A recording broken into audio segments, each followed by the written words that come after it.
दोस्तों बचपन से हम ये सुनते आए हैं कि इंसान के अंदर आत्मा यानी सोल होती है, लेकिन अगर तुम किसी साइंटिस्ट से मिलोगे ना तो वो तुम्हें पता है क्या कहेंगे कि ये तो बस एक इल्यूजन है। साइंस की नजर में जिसको हम आत्मा कहते हैं उसका कोई साइंटिफिक प्रूफ एग्जिस्ट नहीं करता। पर फिर ये सवाल उठता है, अगर सोल नहीं है तो हम कौन हैं? हमारी आइडेंटिटी क्या है? क्या हम सिर्फ ब्रेन के केमिकल रिएक्शंस की वजह से जिंदा हैं? तो हाँ जी मित्रों, स्वागत है आपका सीखो के ऑफिशियल शो सिंपली साइंस में। यहाँ हम करते हैं साइंस की बातें और कॉम्प्लेक्स चीजों को आसान भाषा में सीखते हैं। और आज हम डिस्कस करेंगे कि साइंस आत्मा को क्यों नहीं मानती और क्या इस पे कोई रिसर्च या स्टडी की गई है। तो चलिए शुरू करते हैं। देखो, साइंस एक चीज मांगता है, प्रमाण, प्रूफ। अब तक कोई भी साइंटिफिक स्टडी आत्मा का कोई ऐसा एविडेंस नहीं दे पाई है जिसको देखा या नापा जा सके। हमारी पर्सनालिटी, फीलिंग्स और डिसीजन मेकिंग दिमाग के अंदर होती है, जिसे न्यूरोसाइंस क्लियरली एक्सप्लेन करता है। एक फेमस रिसर्च लाइबर्ट्स एक्सपेरिमेंट जो 1980s में हुई थी, वो बताती है कि हमारे सबकॉन्शियस दिमाग में कोई डिसीजन पहले लिया जाता है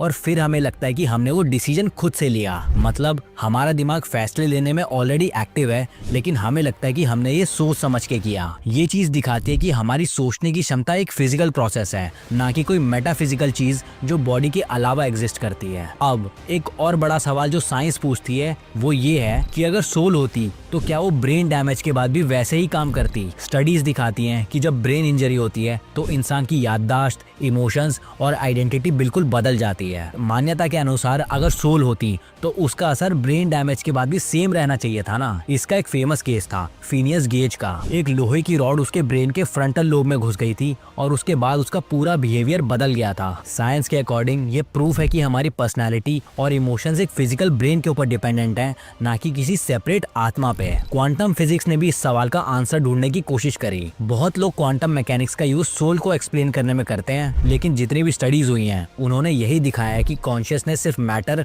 और एनर्जी की वजह से होती है। 2014 में ऑक्सफोर्ड यूनिवर्सिटी के एक फिजिसिस्ट शॉन कैरल ने एक स्टेटमेंट दिया था कि अगर सोल होती तो उसका कोई ना कोई असर फिजिकल वर्ल्ड पे जरूर दिखता। पर इसका मतलब ये नहीं है कि साइंस स्पिरिचुअलिटी और कॉन्शियसनेस के कॉन्सेप्ट्स को रिजेक्ट करती है। बस ये है कि जब तक कोई सॉलिड प्रूफ नहीं मिलता तब तक साइंस किसी भी चीज को फैक्ट नहीं मानती। आज भी एआई और न्यूरोसाइंस की रिसर्च में साइंटिस्ट समझने की कोशिश कर रहे हैं कि इंसानी चेतना एक्चुअली काम कैसे करती है। क्या ये एक छलावा है? एक पॉसिबिलिटी ये है कि अभी तक हम ऐसी टेक्नोलॉजी नहीं बना पाए हों जो सोल को ढूंढ सके या उसका कोई प्रूफ दे सके। लेकिन फैक्ट यही रहेगा कि साइंस तब तक उस चीज को सच नहीं मानता जब तक उसे प्रूव ना कर ले। तब तक आत्मा एक आध्यात्मिक और फिलोसॉफिकल चीज जरूर बनी रहेगी। आप क्या मानते हो, इंसान के अंदर आत्मा होती है या नहीं? अपने विचार फीडबैक में बताएं। वीडियो पसंद आई हो तो लाइक